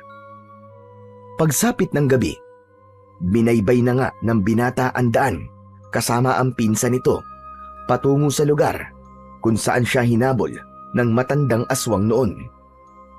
Habang naglalakad at hinahanap ang malaking puno na minsan niya nang inakyat, hindi niya maiwasan na huminto pa minsan-minsan dahil pakiramdam niya ay may mga matang nagmamasid sa kanila. Hindi naman siya ganito dati, pero mula nang mahawakan ng sagradong punyal, nagkaroon na siya ng matalas at malakas na pakiramdam. Habang lumalalim naman ang gabi, mas nagiging bilog ang maliwanag na buwan at mas lumalamig ang simoy ng hangin. Hanggang sa marating na nga nila ang punong ilang oras na nilang hinahanap. Ito na yun. Hindi ako pwedeng magkamali, Insan. Ito na yung puno na nagligtas sa akin mula sa matandang aswang. Dito ko rin nakita yung bagay na hinahanap natin. Kung titignan, Insan, parang normal na puno lang pala to eh. Malaki lang at maraming baging, kaya nagmumukhang nakakatakot. Ano, Insan? Anong gagawin natin? Malakas ang kutob kong pinagmamasdan niya lang tayo. Hindi ko siya nakikita ngayon. Pero, ang weird sa pakiramdam eh. Siguro maghintay muna tayo sa ilalim ng puno. Magmamasid tayo hanggang sa makita natin siya. Malapit na rin namang sumapit ang hating gabi. Sige, mas maganda nga yun para makaisip din tayo ng pwede nating gawin. Yun na nga ang ginawa ng magpinsan. Mula sa malalaking ugat ng puno, naupo at sumandal ang dalawa roon. Sa paglipas ng mga oras, mabilis na nakaidlip ang pinsang si Potpot, samantalang nanatiling gising naman ang binatang si Simon. Hindi niya inaalis ang atensyon sa kapaligiran. Panayan linga dahil pakiramdam niya anumang oras ay tila may lulusob sa kanila. Ilang minuto bago ang hating gabi, napatingin ng binata sa pinsang natutulog. Natawa siya dahil malakas pala kung humilik ito. Ilang minuto pa, mas lumakas yun, kaya naman hindi maiwasan ng binata ang magtaka. Inilapit niya ang kanang tenga rito at napagtanto niyang hindi pala sa pinsan niya nanggagaling ang paghilik. Tumayo siya at tumanaw sa itaas ng puno. Doon niya lang naamoy na parang may kung anong nasusunog. Doon niya rin naririnig ang malakas na paghilik. Insan! Insan, gumising ka! Insan! Mukhang nandito na yung hinihintay natin. Ha? Sino ba yun? Hinaan mo yung boses mo. Baka marinig niya tayo. Tumayo ka na dyan. Dali, tignan mo. Nang makatayo ang pinsan niyang si Potpot, pinagmasdan din ito ang tinitignan ng binatang si Simon. Sa pinakataas ng punong balete, natanaw nila ang malaki at kulay itim na figura na parang tao. Nakalahad din ang palad nito kung nasaan ang may kalakihang tabako na nagbabaga at umuusok pa. Nagkatinginan ang dalawa. Ano, Insan? Ikaw na ba ang kukuha? Siguro, pero kung gusto mo, pwede rin namang ikaw na lang. Loko! Para sa'yo yan eh. E di ikaw ang kumuha. Tatanong-tanong ka pa kasi. O sige na, ako na ang kukuha. Aakyat na ako. O sige, nandito lang ako sa baba ah. Backup mo ko. Kung magising man siya at saktan ka, huwag ka magdadalawang isip na gamitin ang punyal mo.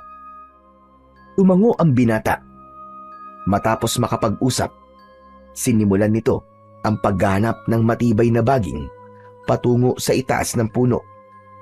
Mahina at dahan-dahan ang pagkilos na ginagawa niya. Siniguro niyang hindi siya makakagawa ng kahit na anong ingay na maaaring ikagising ng kapre. Nang mahawakan ng baging na napili, sinimulan niya na rin ang pag-akyat. Halos pigil niya rin ang paghinga at iniiwasan na makaramdam ng kahit na anong takot o kaba. Ilang minuto, tuluyan na siyang nakarating sa tuktok. Nakasabit pa rin siya sa baging. Pinagmasdan niya ang kapre. Doon niya lang mas nakita ang kabuuang itsura nito. Medyo hawig din sa mga nakikita niya sa internet. Malaking nilalang ito na medyo malaki rin ang tiyan at mga dibdib.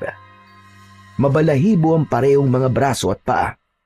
Mahaba at medyo matulis ang mga tenga. Mahaba ang balbas at bigote. Ganon din ang buhok na napakagulo. May mga baging itong nakabalot sa katawan at bahag lang ang nagsisilbing kasuotan. Mamang Kapre, sorry po. Kailangan na kailangan ko talaga tong gawin eh.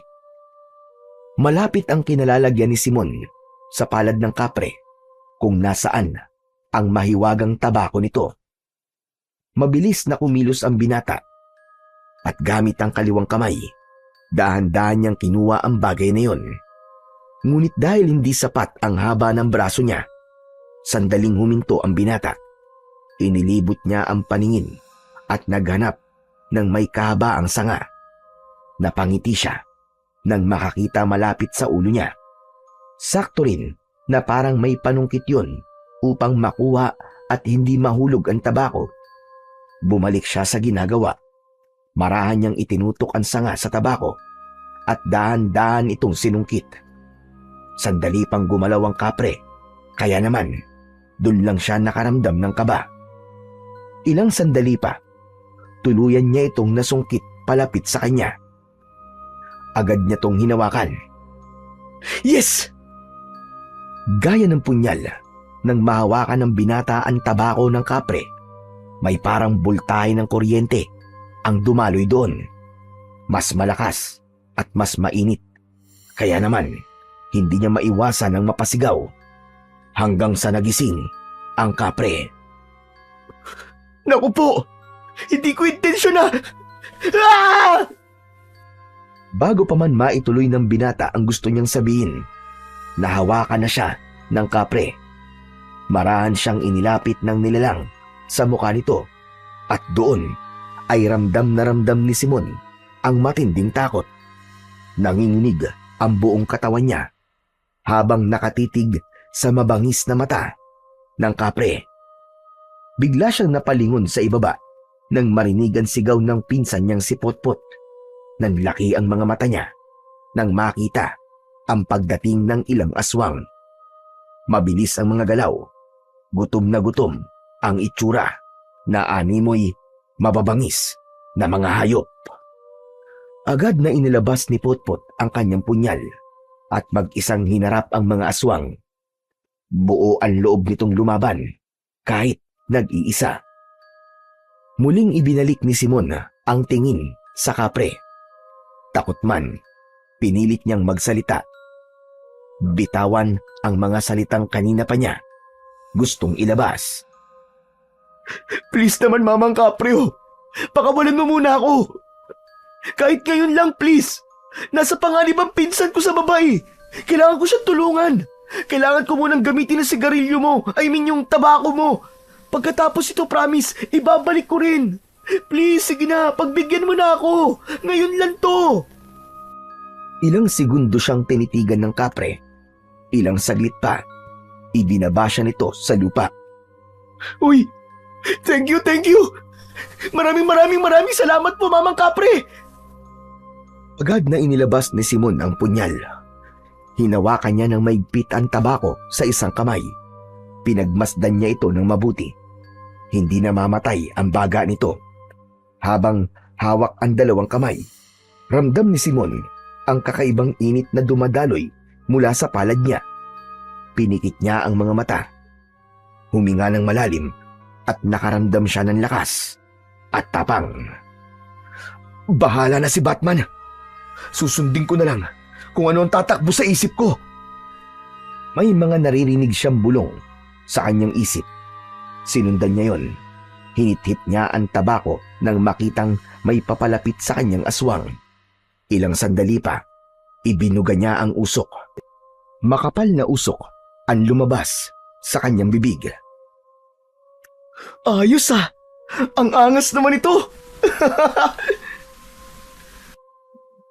Muli siyang humithit at saka ibinuga yon papalapit sa aswang. Narinig niyang umubo ito at pagkatapos ay biglang nanghina. Nang makita niya ang kalagayan ng halimaw, nilapitan niya ito at kagad sinaksak ng kanyang punyal.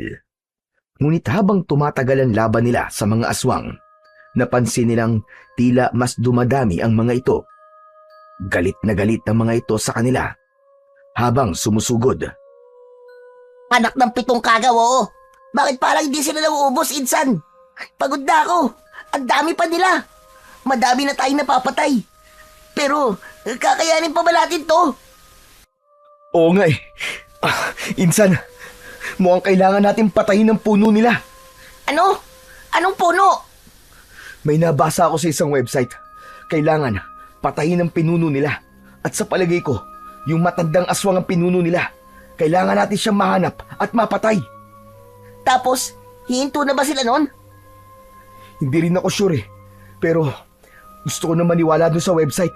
Kasi sabi doon, sumusunod lang sa mas mataas sa kanila ang mga aswang. Kung mawala ang nasa itaas, baka sakali, tumigil na sila. Sige, Insan, subukan natin. Wala rin naman tayong pagpipilian eh. Bibilang ako ng 3, Insan ha. After nun, bubuga ako ng usok. tumakbo ka papunta sa kanang direksyon. Sige, Insan.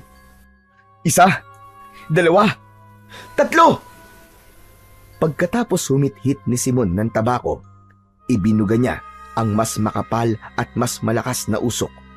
Tumilapon ng ilan sa mga aswang, habang ang iba namay nawalan ng malay sa lakas ng tama ng usok. Hindi na nag-aksaya ng oras ang magpinsan.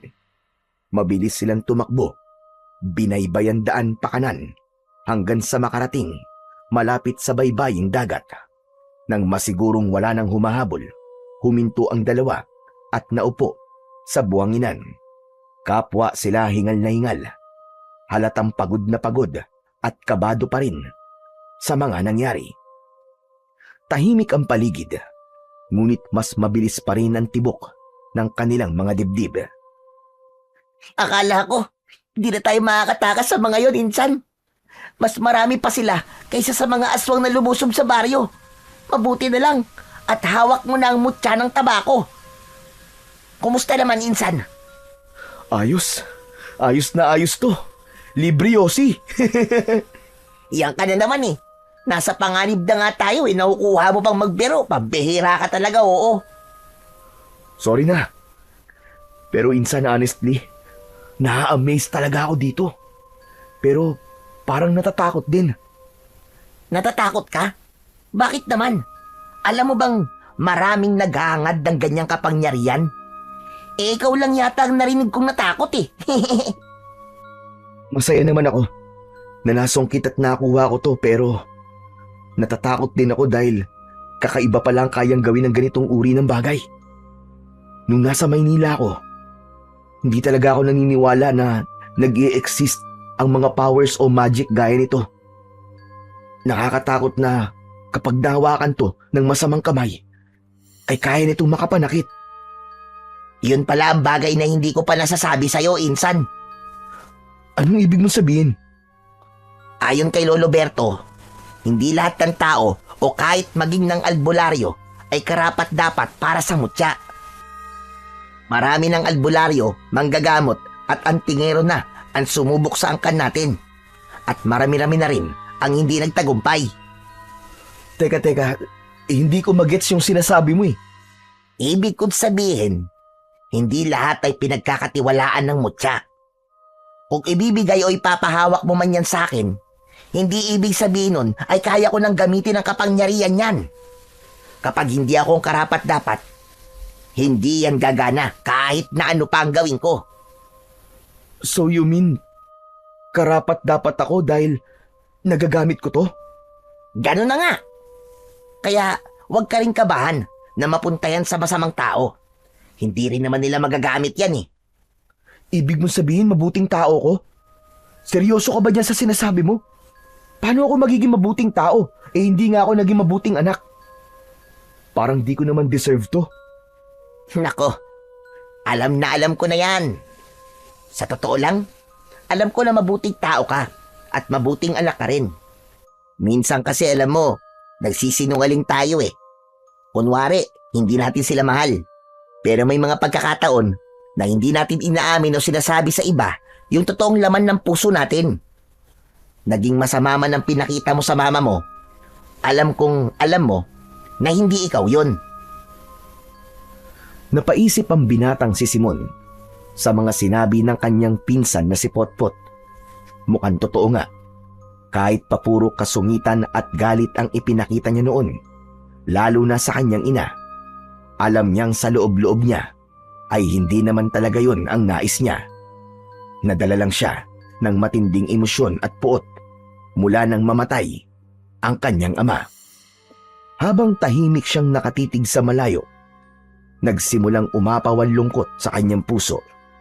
Naisip niya, sana ay naipakita niya ang kabutihan at pagmamahal sa kanyang ina habang nabubuhay pa ito. Hindi niya napigilang mapaluha habang inaalala ang lahat. Habang nagkikwentuhan, biglang nagpintig ang dalawang tenga ng binata. Nakarinig siya ng parang matinis na tunog na hindi niya pa naririnig sa tanang buhay niya. Pagkatapos ng tunog na yun, sunod niyang narinig ang napakaraming sigawan na nagmumula sa kung saan. Halos mapayuko siya at mapahawak sa tenga dahil sobrang sakit nito sa pandinig niya. Ano nangyayari sa'yo, Insan? Ang baryo. Sina Lolo. Sinusugod ng mga aswang. Mabilis silang tumakbo at bumalik sa kanilang baryo. Nakita nila ang maraming aswang na naroon. May ilang bangkay na rin ang nakahandusay sa kalsada. Sa hindi maipaliwanag na dahilan, hindi nakakilo si Simon dahil sa nakikita sa sandaling yun. Parang nakikita niya ang huling eksena kung saan ipinagtanggol siya ng kanyang ina. Ano pang hinihintay mo, Insan? Tara na! Tulungan natin sila, Lolo! Mauna ka na! May gagawin lang ako! Tumango ang pinsan nitong si Potpot at mabilis na pinagsusugod ang mga aswang. Samantala, muling tinitigan ni Simon ang hawak na mutya. Pumikit siya at saka nanalangin ng taimtim. Bukod sa makapangyarihang Diyos, tinawag niya rin sa panalangin ang mga nilalang na hindi siya sigurado kung darating.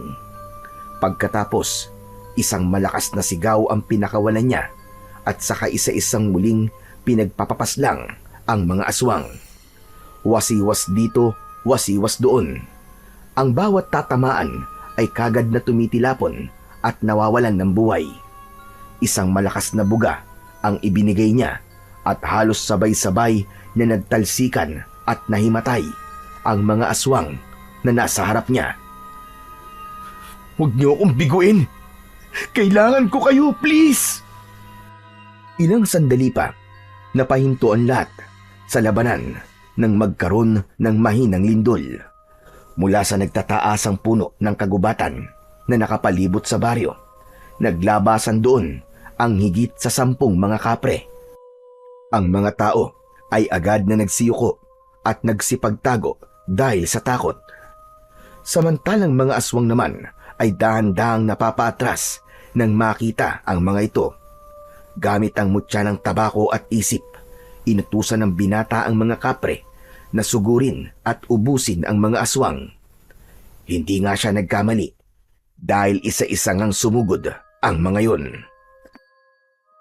Hindi na. Sa taong buhay ko, ngayon lamang ako nakakita na nakipagtulungan ng mga kapre sa katulad nating tao. Ikaw ba ang may gawa nito, Simon? Opo, Lolo Berto. Kahit di po ako sure. Naisip ko lang po na baka makinig sila at tumulong. Tara po, tulungan po natin sila. Ipanalo po natin ang laban na to. Sugod mga kabaryo! Ubusin ang mga aswang! Umindig ang lahat, maging ang mga taong kanina ay natakot. Nakipaglaban sila at ipinagtanggol ang isa't isa. Ang mga aswang unti-unting umatras, lalo na't alam nilang natatalo na sila sa laban. Maya-maya pa ay nasulya pa ni Simon ang matandang aswang na pumaslang sa kanyang ina. Papatakas na rin ito. Huminto ka! Harapin mo ako, aswang! Tumakbo siya ng mabilis, papunta sa matandang aswang. Nang makalapit, agad niyang hinila ang buhok ng matanda at saka hinagis sa malaking puno. Tumama ang likod nito at padapang bumagsak sa lupa. Hayop kang demonyo ka! Hinding-hindi ko makakalimutan ang ginawa mo sa mama ko! Maawa ka! Magkakasid mo na lang ako. Marami ka nang napatay sa mga angkad ko. Pati ang apo ko dinamay mo. Sapat na siguro yon bilang kabayaran sa mga nagawa ko. Kahit kailan, hindi magiging pantay ang mga nagawa nating pagpatay. Nakapatay ako dahil pinagtanggol ko lamang ang sarili ko. Samantalang ikaw, pumatay ka ng inosente para parusahan ako. Hayop ka! Ipaparamdam ko sa'yo ang dinanas ng mama ko! Lumapit ang binatang si Simon sa aswang. Mabilis niyang isinuksok sa bulsa ang tabako ng kapre. Sa kawalang pag-aatubiling, dinampot ang aswang sa leeg. Buong lakas niya itong iniangat sa ere habang mahigpit na sinasakal. Parang naging singlakas siya ng kapre sa mga oras na yun. Hawak ang punyal sa isang kamay. Sinaksak niya ito sa tiyan ng nilalang. Hindi pa nakontento, ibinaba niya ang katawan ng aswang at sunod-sunod pa itong pinagsasasaksak hanggang sa tuluyang mawalan ng buhay.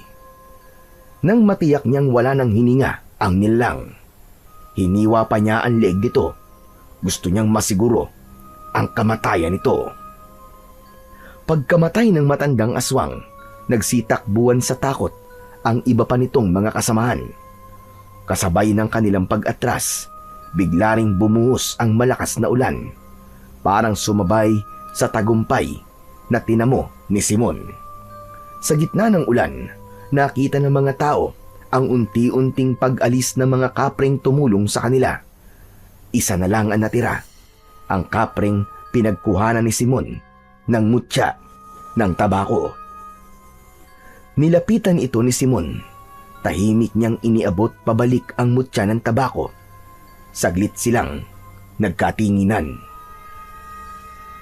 Mamang kapre, tapos na po ako sa misyon ko. Ibinabalik ko na pong hiniram kong mutya ng tabako sa inyo. Maraming salamat po sa tulong nyo. Ngunit imbis na kunin ang pagmamay-aring tabako, nagulat ang binata dahil umiling lamang ang kapreng kaharap niya. Hinawakan pa siya nito sa ulo at sinabing hindi na nito babawiin ang hiniram niyang mutya. Nagamitin na lamang ito sa mga susunod niyang laban dahil ang totoo, kahit kailan ay hindi nagtatapos ang kasamaan. Talaga? Sa akin na to, mamang kapre. Promise ko sa'yo. Gagamitin ko ang mutyang to sa kabutihan. Hindi kita bibiguin. Maraming salamat talaga. Sa pagtango ng kapre, marahan itong naglakad palayo. Hindi na muling lumingon. Unti-unti itong nilamon ng dilim ng kagubatan hanggang sa tuluyan na itong naglao sa paningin ng lahat. Isang sandaling katahimikan ang bumalot sa paligid bago ito sinundan ng malalakas na hiyawan ng tuwa at tagumpay. Sa wakas, natalo na nila ang mga aswang. Isa-isang lumapit ang mga taga-baryo kina Simon at Potpot. Nagpahayag ng pasasalamat ang lahat at paghangang hindi maipinta sa kanilang mga muka. Sa mga sumunod na araw, buwan at taon, tinupad ni Simon ang kanyang pangako. Hindi lamang niya itinuloy ang pagiging albularyo, naging mahusay, maaasahan at may malasakit siyang manggagamot sa baryo. Sa tuwing hahawakan niya ang sagradong punyal at mutya ng tabako, naaalala niya ang lahat ng pinaglaban niya, lalong-lalo na ang kanyang ina. Sa puso niya, alam niyang nabigyan niya ng hustisya ang pagkamatay nito, pati na rin ang lahat ng inosenteng napatay ng mga aswang. Dahil sa mga nangyari, nagbago ng tuluyan si Simon. Sa pagkakatagpo niya sa madilim na bahagi ng sarili niya, doon niya rin natagpuan ang liwanag. Natutunan niyang maging totoo sa sarili, natutong rumispeto, magmahal at tumanggap ng pagkakamali. Ang dating bastos, mainiti ng ulo at swail na apo ni Lolo Berto, ngayon ay isa ng mahinahon at tapat na albularyo na walang pag-aalinlangang tumutulong sa mga nangangailangan.